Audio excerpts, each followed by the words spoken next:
Safety 0.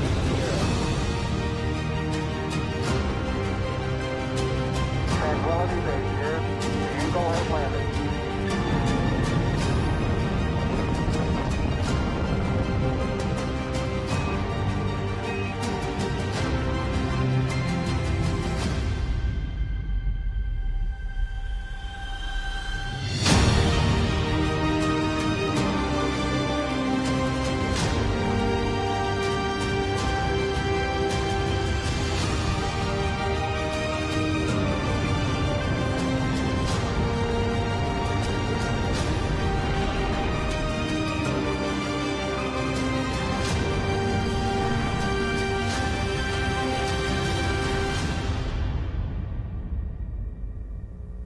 Good afternoon and welcome to NASA's Johnson Space Center. I'm Chelsea Bayarte here live in Mission Control Houston.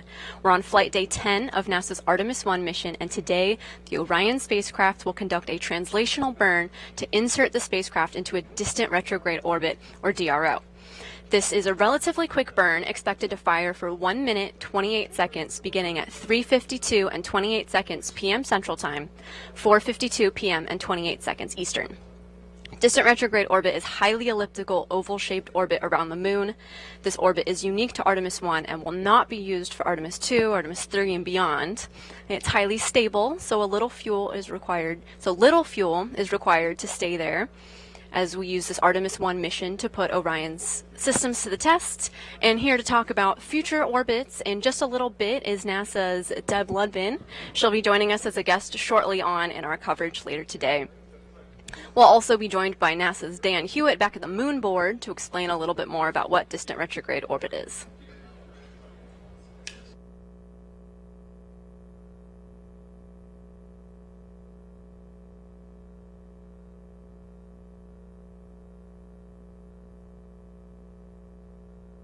We're here live in Mission Control's White Flight Control Room with NASA Flight Director Rick LeBrode at the helm, overseeing a team of flight controllers who are getting ready for the distant retrograde orbit insertion burn.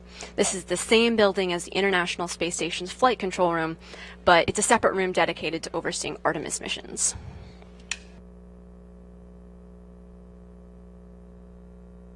This is a live view that you're getting on your screen now.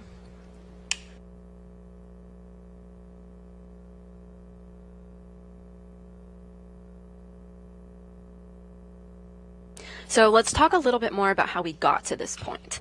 The spacecraft launched on a Space Launch System rocket on November 16th, and by its third day, it was halfway to the moon. On November 21st, Orion performed an outbound powered flyby burn, the first of 2 maneuvers required to enter DRO, the second being today's orbital insertion burn. At the time of outbound powered flyby, Orion was just 81 miles above the lunar surface. And throughout the mission, the spacecraft performed a series of outbound trajectory correction burns to put Orion into the lunar surface, into the proper configuration to enter distant retrograde orbit. So remember the number that I just told you, 81 miles above the lunar surface on November 21st, and by November 22nd, Orion exited the gravitational sphere of influence on the moon and was at a lunar altitude of nearly 40,000 miles. It's going to continue to get farther, and shortly after today's distant retrograde orbit insertion burn, Orion will reach its maximum distance from the moon at 57,287.76 statute miles.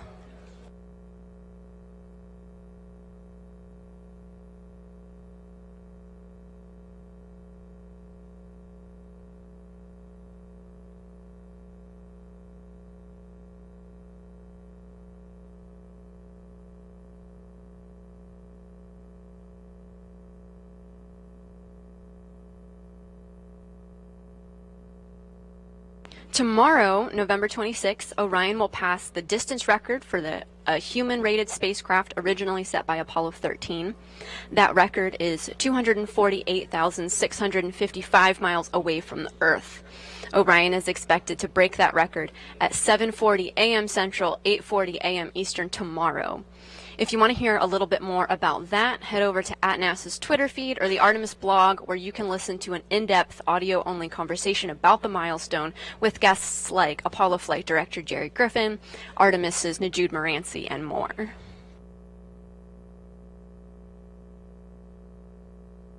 So we're talking about the Apollo 13 record. We know that Apollo 13 traveled, here's that number again, 248,655 miles away from the Earth, and Orion will break that record on November 26th, but Orion isn't going to stop there. It's going to continue on to its maximum distance from the Earth, reaching approximately 272,514.9 miles away from the Earth on November 28th. We won't be live on air for that milestone, but later that day on Monday, we'll be live on NASA TV for a briefing to discuss the midway point of the Artemis mission. And finally, on November 30th, we'll be at the tail end of distant retrograde orbit. We're inserting into that orbit today, and Orion will leave DRO on Wednesday, November 30th to prepare for a splashdown back on Earth.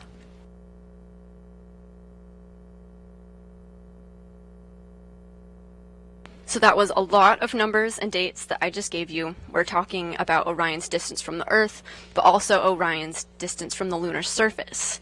It gets a little complicated, so to get a visualization of both of these positions in real time, the Orion program has a great tool online called ARROW, or the Artemis Real-Time Orbit website. We link to it in the Artemis blog, and it's a way for you to see for yourself where the spacecraft is relative to the Earth and the Moon.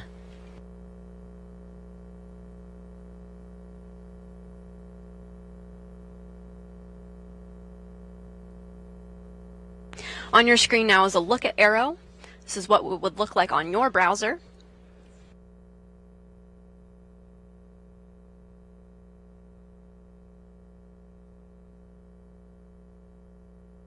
So to recap, we're in a 25.5-day Artemis mission to the moon, and we're in flight day 10. So far in the mission, Artemis performed an outbound powered flyby of the moon and reached its closest approach to the moon, and then it moved further away from the surface of the moon and exited the lunar sphere of influence.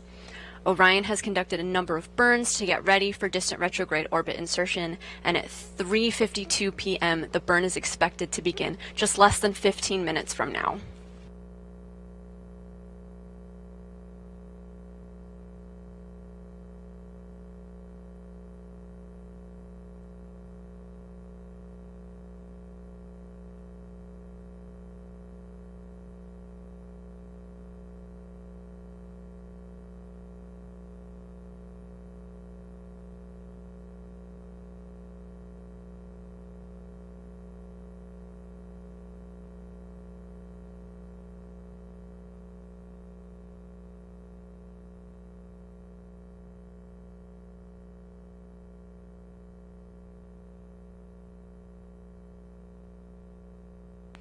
So today, the milestone for the Orion spacecraft that we're talking about today is the burn to get into a distant retrograde orbit, the distant retrograde orbit insertion burn.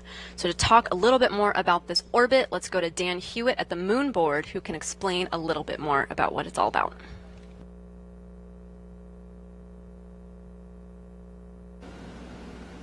So the outbound powered flyby has been complete. We are on our way now to distant retrograde orbit, or DRO. Now we're going to do a maneuver to put ourselves into this orbit and to maintain it. We're going to be about 38,000 miles away from the lunar surface as we orbit around. That's part of why we're calling it distant. And we call it retrograde because the moon orbiting the Earth in this direction, and then we're entering into our orbit in this direction. Opposites, retrograde. Now we're choosing this orbit because it's extremely stable. It doesn't cost a lot of fuel to maintain your position there, and that gives all of our engineers, our flight controllers, the chance to really learn about Orion systems in deep space, learn about flying a spacecraft farther than we've ever sent one intended for humans. We're going beyond anywhere we ever went for Apollo. And so we're going to be in that orbit, test out all of those systems. Eventually we'll do a maneuver to break out of that, do another flyby and come home. But for now, looking forward to getting into DRO and really getting our chance to learn about Orion on this Artemis 1 flight.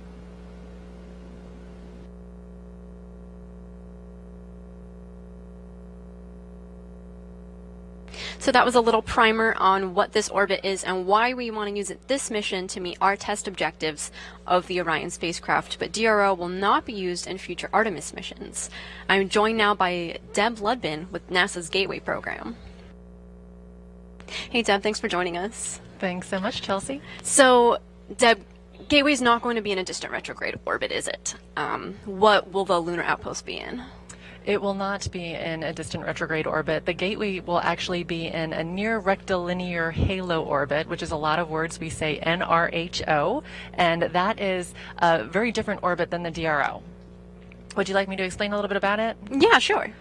Okay, so the NRHO, near rectilinear halo orbit, is much more long and skinny, like a long oval. So it actually looks, if you're looking at the moon, more like a necklace hanging down from the moon. It is sort of a combination between two types of orbits that have a lot of things going for it. So the low lunar orbit is more similar to what Apollo did, and that's an orbit that goes sort of around the center of the moon, and it's very close, and it provides great access to the moon.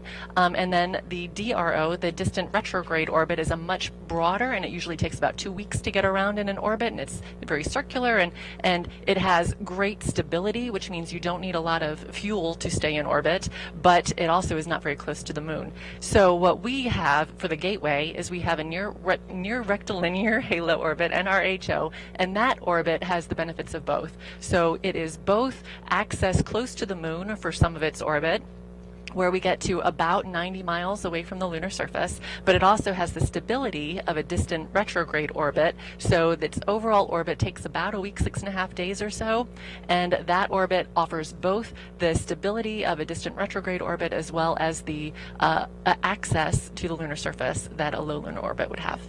Wow, that's really cool. And you're seeing the Gateway that we're talking about now on your screen. And I also see Orion in this graphic. So we heard that Gateway is going to be in this NRHO orbit. Does that mean Orion's going to have to be too? Sure will. So Orion will do lots of things for Gateway. Orion is the crewed system that will bring crew out to the Gateway so that we can live and work and test out those systems. But at the same time, Orion is going to be bringing some other things out to lunar orbit for us too. So it's very important that the Gateway is in an orbit that both Orion and the human landing system can both access, and Orion will come right up to us. So we know that Orion's going to need to be in the same orbit as Gateway during future missions, as you just told us. But can you tell us about Orion as a whole? What's its relationship to Gateway, and what's the goal of Gateway, and how does Orion help? Absolutely. So like I said, Orion is the only way right now that we have to get crew to the Gateway. So that is our number one reason for making sure that we have the staging point of the Gateway small space station in lunar orbit. We can use that as a staging point for Orion to come out and for the human landing system to come out, and everything can meet together there. We can do system checkouts on all of the systems that we will need to go down to the lunar surface, and the Orion crew, which is the Artemis crew at that point, can learn what it's like to live and work farther away from Earth, and learn what it's like to be longer in space, and what happens to people when we're farther away from Earth, when we're significantly farther away from phoning home and calling for help. And so we're using this opportunity with the Gateway to test out all of those systems, both technical and human systems, to make sure that we can work together as an integrated system, which will absolutely be necessary for Mars. That's right. So we're talking about going to the moon, going to Mars, the Gateway overall. Why is Gateway important part of the Artemis missions? Gateway is imperative in figuring out how we do a sustainable lunar mission. The Gateway is crew tended. It is not crew habitation all year round. We have crew there for about a month at a time. And for our longer missions, the farther we get away from Earth, the more independent these systems have to be. So we utilize the time on Gateway in learning more about what our systems will do, what our people will do, and it's also a great staging point for future missions. We could actually launch a Mars mission from a system at Gateway, do all of the staging, all the checkouts there, and then have it move on to Mars. And at the same time, we do tons of science. So the good thing about Gateway being there all the time and it being a sustainable system is that we can use that to do science experiments and learn about space weather, learn about radiation, learn about what systems are going to do when they're tended and when they're not tended for significant periods of time. So the Gateway is an imperative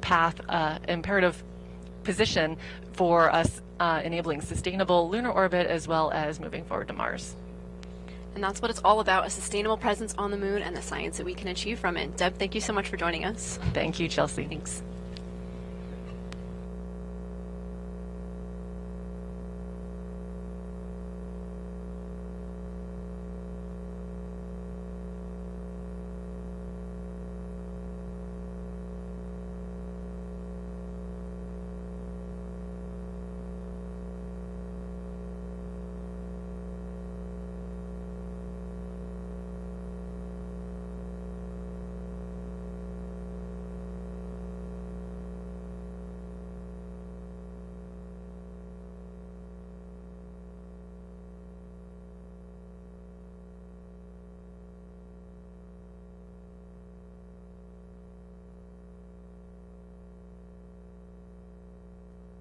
We're now coming up on about 6 minutes left until the burn.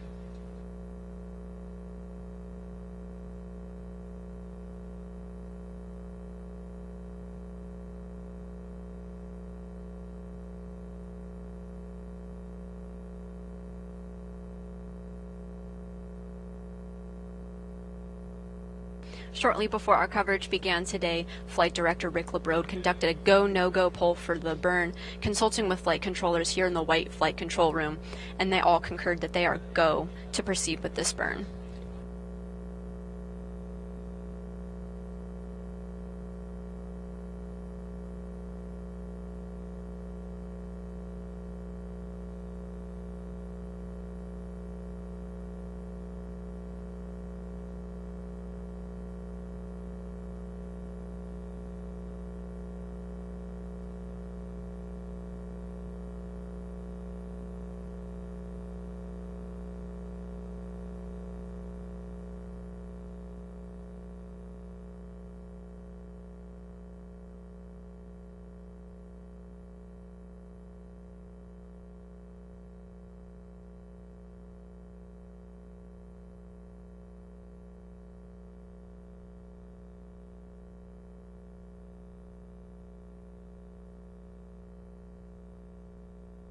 This distant retrograde insertion burn is expected at 3:52 p.m. Central Time, 4:52 p.m. Eastern. It's going to fire for 1 minute and 28 seconds.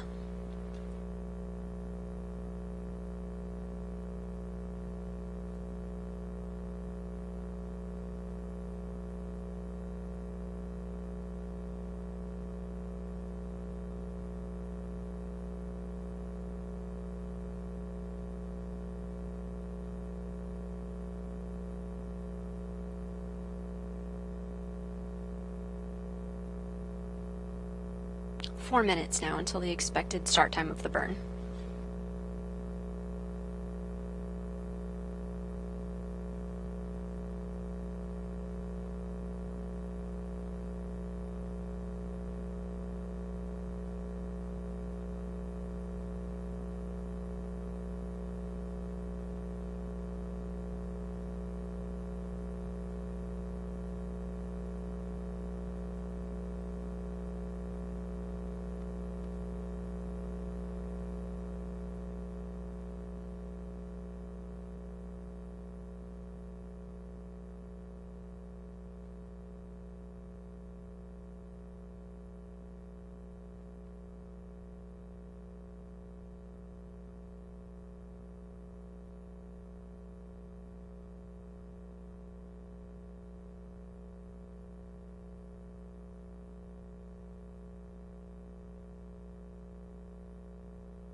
Now less than 3 minutes away from the burn.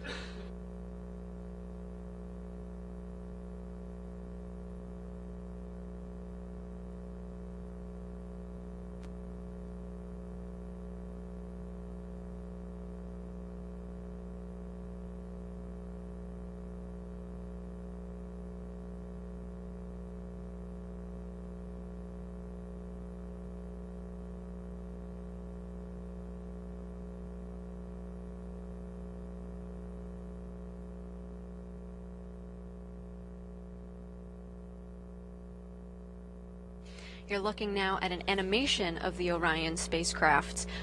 We intermittently have live views of the Orion spacecraft from its onboard cameras when they're available to us. It's still to be determined whether we'll get live views during this burn or not.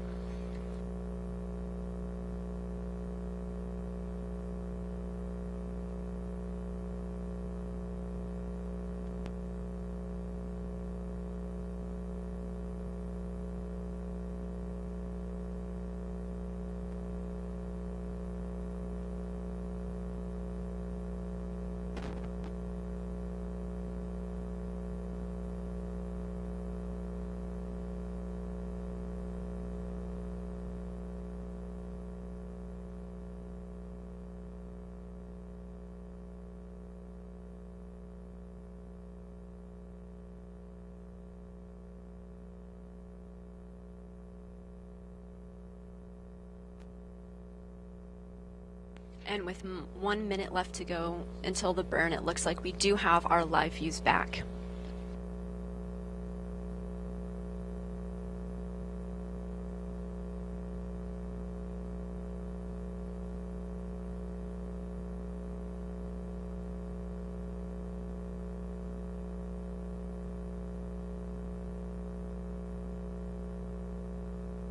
"30 seconds away from the expected start of the burn."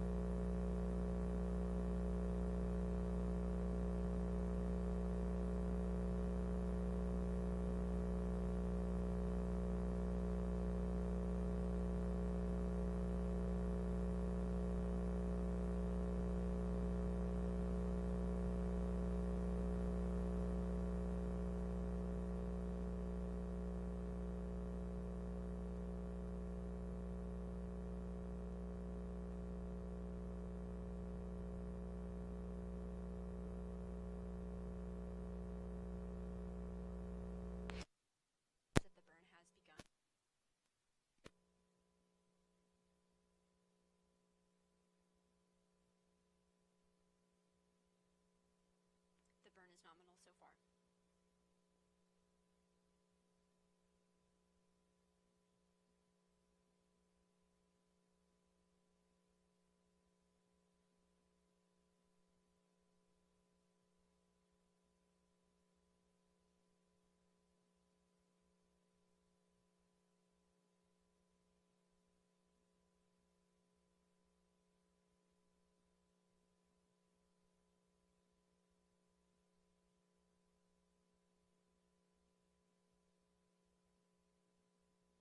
Everything proceeding nominally.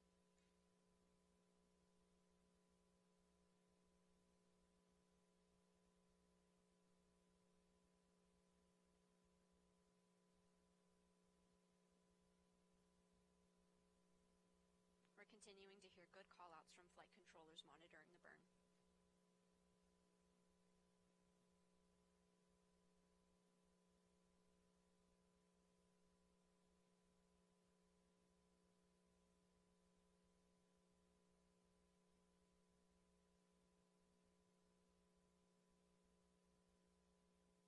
We've reached the end of the burn.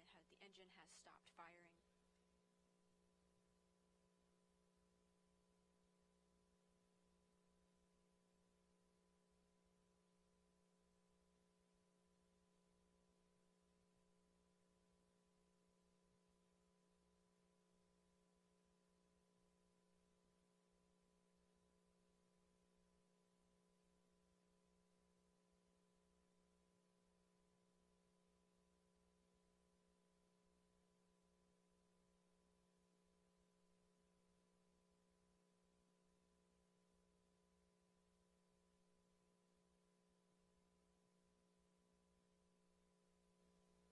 You're getting live views from Mission Control now. We received good callouts of the burn while the burn itself was going on.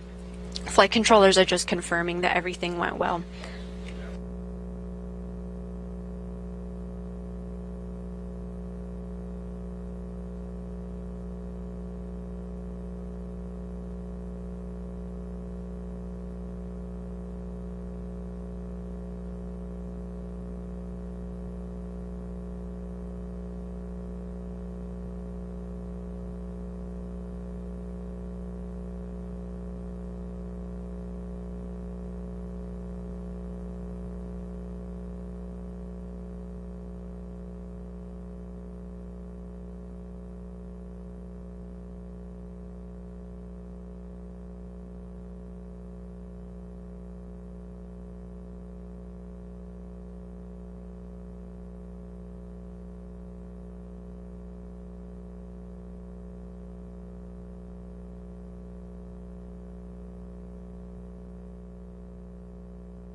Our coverage today is all about distant retrograde orbit insertion burn, which just commenced minutes ago and concluded about just a little over a minute afterwards.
We're back with live views of the spacecraft now.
Flight controllers here in the white flight control room looked at all the data from the burn and confirmed that it was a good burn. The burn began as scheduled at 3:52 p.m. Central Time, burning for almost a minute and a half.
So it looks like we had a good burn. It began at 3:52 p.m. Central Time, 4:52 p.m. Eastern, burning for 1 minute and 28 seconds. This burn occurred. The start of the burn began about 10 minutes ago.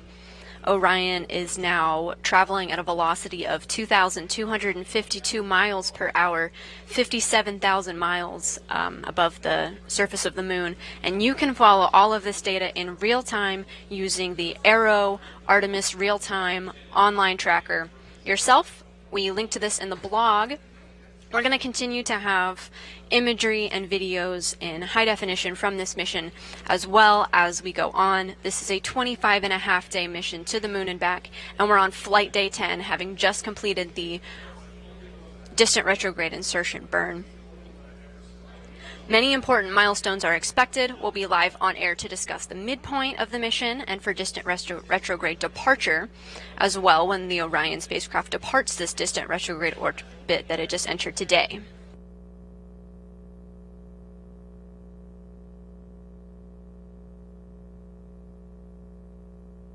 Until then, the next milestone that we have coming up will actually focus on the International Space Station.